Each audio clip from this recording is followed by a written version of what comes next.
Li gorî daneyên Desteya Statîstika Tirkiye TÜİKê di sala 2020 virda di rêjeyê xerçkirina masiyan da kêmbûniyek çêbûye. Li Enqerê di bazarên masiyan da li ser dezgehan jî ev yek xwe diyar dike.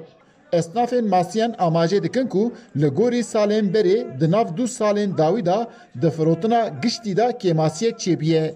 Lê di meha rêbendanê 2022 da herî zêde masiyê hemsî hatiye firotin.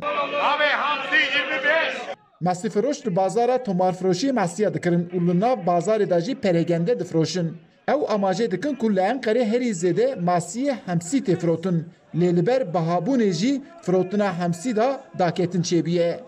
Esnaf daldığı zaman 20 lira. Em dikandar ji bazarê masiyan giran dikirin. Li ber kêmbûna masiyan jî bihayê wan giran bûye. Li Enqerê herî zêde hamsî tê dixwarin. Lê bihayê qaseyekê hamsiyan di bazarê da her roj digihore. Me rojek berê bi 500 lîreyê kirîbû, roja paştir ew bû 600 lîre. Me li ser tezgahê 25 lîreyê difirût, derket 40 lîreyê. Ew wisa nabe.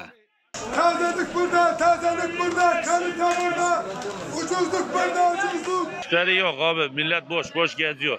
Hûn jî dibînin firûtin tune ye. Berê dihatin bi kîloan digirtin, niha dezvala digerin. Yên ku bikirin jî mîna berê zêde nakirin. Ji ber xirabûna bazarê rewşa aboriyê êdî masê jî nayên firûtin. Berê dikirin lê niha nikarin bikirin. Li Tirkiye salane serê mirov nêzîkî 8 kilogram masî dixwe. Ev rêje li tevahiya dinyayê 16 kilogram, li Ewropayê jî 22 kilogram e.